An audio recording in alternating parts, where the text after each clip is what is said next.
ചരിത്രത്തിൽ ഒരിക്കൽ എന്നൊക്കെ പറയുന്ന തരത്തിലുള്ള മണിക്കൂറിൽ 100 മൈൽ വേഗതയിൽ കാറ്റ് ആഞ്ഞടിക്കാൻ സാധ്യതകൾ നിലനിൽക്കുമ്പോൾ ലക്ഷക്കണക്കിന് ആളുകൾക്കാണ് മുന്നറിയിപ്പ് പ്രധാനമായും ലഭിച്ചിരിക്കുന്നത്. UK-യിൽ അങ്ങോളം ഇങ്ങോളം നാശനഷ്ടങ്ങൾക്ക് സാധ്യതയുണ്ടെന്ന് യാത്രാ തടസ്സങ്ങൾ ഉണ്ടാകുമെന്ന് മുന്നറിയിപ്പിൽ പറയുന്നുമുണ്ട്. നൂറുകണക്കിന് വിമാന സർവീസുകളും ആയിരക്കണക്കിന് ട്രെയിൻ സർവീസുകളും റദ്ദ് ചെയ്യുകയും ചെയ്തിട്ടുണ്ട്. ഇന്നലെ വൈകിട്ട് ഏകദേശം 50 ലക്ഷം ബ്രിട്ടീഷുകാരുടെ ഫോണിലാണ് സർക്കാരിന്റെ മുന്നറിയിപ്പ് പ്രധാനമായും വന്നത്. ഈ പുതിയ മുന്നറിയിപ്പ് സംവിധാനം നിലവിൽ വന്നതിന് ശേഷം ഇതാദ്യമായിട്ടാണ് ഒരു യഥാർത്ഥ ദുരന്ത സാഹചര്യത്തിൽ ഇത് ഉപയോഗിക്കുന്നത്. സ്കോട്ട്ലൻഡിലും നോർത്തേൺ അയർലൻഡിലും കാറ്റ് മണിക്കൂറിൽ 100 മൈൽ വരെ വേഗത കൈവരിക്കുമെന്നാണ് കാലാവസ്ഥാ മുന്നറിയിപ്പ് നൽകുന്നത്. കെട്ടിടങ്ങളിൽ നിന്നും മറ്റും പറന്നുയരുന്ന വസ്തുക്കൾ ജീവന് അപകടമുണ്ടാക്കിയേക്കുമെന്ന മുന്നറിയിപ്പുമുണ്ട്. കൂടാതെ മരങ്ങൾ കടപുഴകി വീണ് അപകടങ്ങൾക്കും ഗതാഗത തടസ്സങ്ങൾക്കും കാരണമാകുവാൻ സാധ്യതയും നിലനിൽക്കുന്നുണ്ട്. കടൽത്തീരത്ത് കൂറ്റൻ തിരമാലകൾക്ക് സാധ്യതയുള്ളതിനാൽ വളർത്തുമൃഗങ്ങളുടെ കാര്യത്തിൽ തികഞ്ഞ ശ്രദ്ധ വേണമെന്ന് മുന്നറിയിപ്പുമുണ്ട്. ചരിത്രത്തിലെ തന്നെ ഏറ്റവും അപകടകരമായ കൊടുങ്കാറ്റിനെ അഭിമുഖീകരിക്കാനിരിക്കെ സ്കൂളുകളും ചൈൽഡ് കെയർ സ്ഥാപനങ്ങളും അടച്ചിടുകയും ചെയ്തു. ജനങ്ങളോട് വീടുകൾക്കുള്ളിൽ തന്നെ കഴിയാനാണ് അധികൃതർ പ്രധാനമായും ആവശ്യപ്പെടുന്നത്.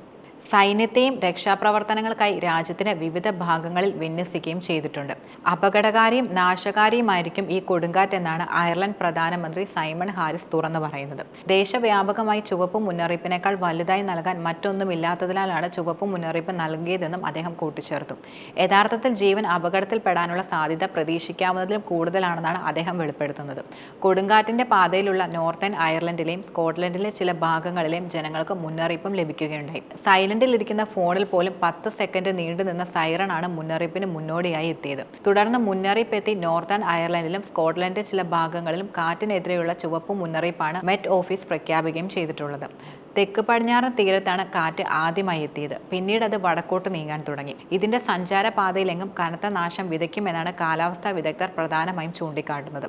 ചിലയിടങ്ങളിൽ കാറ്റിന് മണിക്കൂറിൽ 130 മൈൽ വേഗത വരെ കൈവരിക്കാനാകുമെന്നും അവർ വെളിപ്പെടുത്തുന്നുണ്ട്.